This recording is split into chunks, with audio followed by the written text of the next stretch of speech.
On a décidé que ça devait être retiré. Oui. On s'apprêtait à décider que ça le serait pas. Et là, ça a l'air qu'on pourrait redécider que ça va être retiré. Bon. Fuck. Je pense pas que c'est au DGEQ de statuer si on est un média ou non. Nous, on s'assume comme média indépendant. Quelqu'un m'a demandé, toi, Mélissa, est-ce que tu l'enlèverais, la croix, à l'Assemblée nationale? Je dis, moi, j'enlèverais les pipelines. Il y a presque 3 médias indépendants, 99 médias, les Alters citoyens et GAPA se sont réunis pour créer le documentaire La Charte des distractions. Depuis, ils ont sorti le court-métrage La Charte des élections. C'est de l'agitation politique. Moi, je pense que c'est une agitation qui a des visées électoralistes. C'est dommage, parce que ça divise profondément les Québécois. Le 24 mars, les 3 médias ont reçu un avis de la part du directeur général des élections, en leur demandant de le retirer, car tant qu'eux, il s'agissait d'une dépense électorale. CETV a décidé de se rendre à Québec pour parler avec le porte-parole du directeur général des élections, Denis Dion. Le principe de la loi, au moment où les dispositions ont été adoptées à la fin des années 1970, c'était que si tu contrôles les dépenses, si tu contrôles l'argent, tu vas contrôler la diffusion des messages.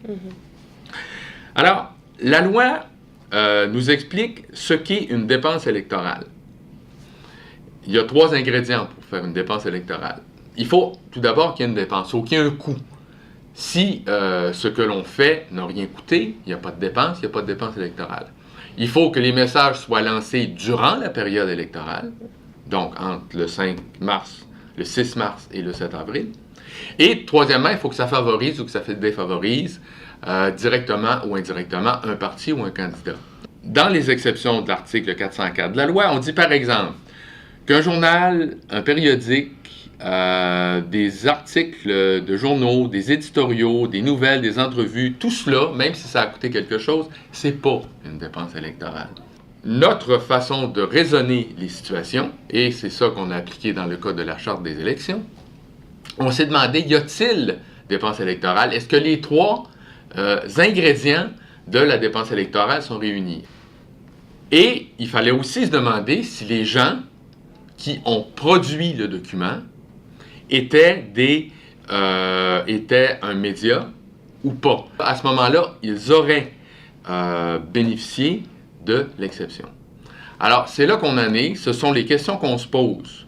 À GAPA, bon, évidemment, je pense aussi un peu comme 99% médias et puis les Alters citoyens, on a trouvé ça dommage que le directeur général des élections, ce soit lui qui statue sur notre éventuel statut de média ou non, qui pourrait donc bénéficier de l'exemption de la loi sur les dépenses électorales. Donc, pour nous, c'est clair qu'on est un média. On ne sait pas si finalement la vidéo La Charte des élections va pouvoir revenir en ligne ou non. Donc, on attend de voir ça. Là, on comprend qu'ils sont encore en réflexion. Donc, voilà. En fait, nous sommes des médias. On parle de 99% de médias. Nous sommes registrés, nous sommes un OSPNL et nous sommes registrés comme un média. Est-ce que vous savez comment vous allez faire pour décider si ça peut être considéré média ou non?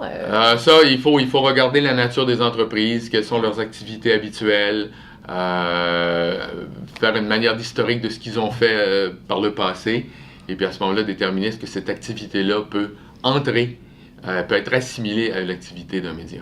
On nous considère comme une nouvelle forme de média. Et c'est ça le problème, je pense, que le DGEQ n'a pas mis en jour leur loi et tout ça, et il ne comprend pas comment nous traiter. C'est ça l'enjeu. C'est quand la dernière fois que l'article de loi aurait été mis à jour? Est-ce qu'ils ont... Il y a eu une mise à jour de cet article-là en 2012, mais je ne sais pas si c'est à propos de quoi. Les dispositions pertinentes n'ont pas été changées depuis 99-2009, depuis plus de 20 ans. C'est la difficulté qu'on a de gérer les nouvelles technologies. La loi n'ayant pas été adaptée, il faut être créatif, puis on évalue le mieux qu'on peut. L'information, et particulièrement au Québec, elle n'est pas démocratisée, elle est très centralisée.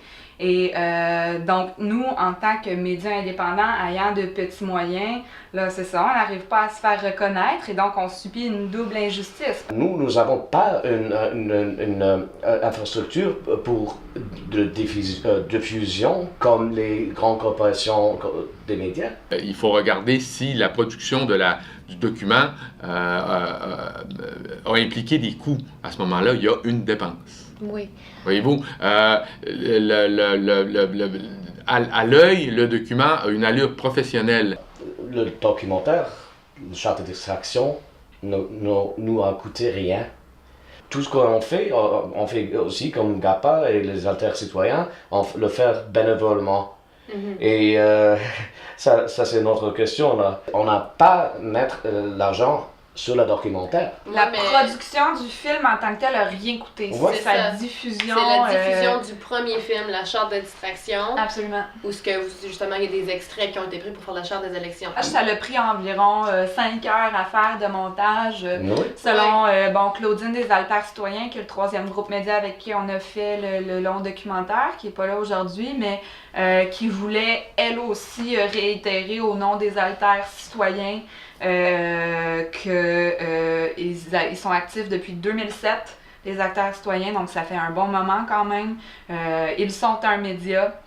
Et puis, eux aussi voulaient réitérer que ce n'était pas au DGEQ d'avoir à statuer ou non sur le fait qu'il était un média. Ben, selon le DGEQ, justement, les 5 heures de production qu'elle a faites, dans l'opinion de M. Dion.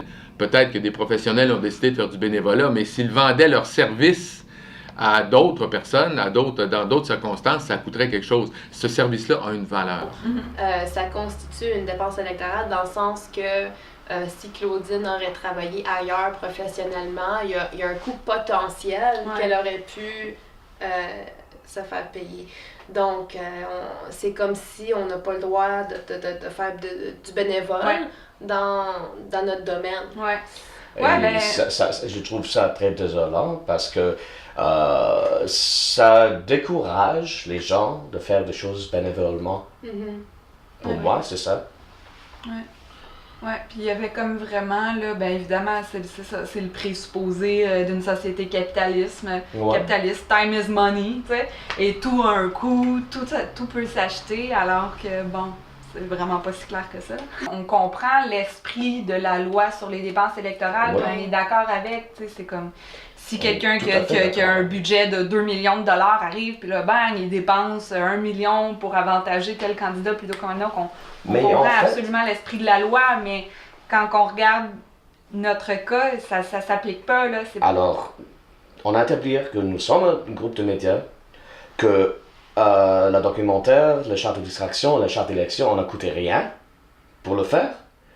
On n'est pas subventionné par quelqu'un. Est-ce que le DGE prévoit faire des mises à jour selon les nouvelles technologies? C'est pas nous qui mettons la loi à jour. C'est l'Assemblée nationale, ça ferait un projet de loi pour changer ça. Mais vous pouvez faire des suggestions. On peut faire des recommandations, effectivement. Oui. Il n'est pas impossible qu'on en fasse. Tant que cette réflexion-là n'est pas faite, le directeur général de l'élection gère avec les moyens qu'il a et il fait du mieux qu'il peut.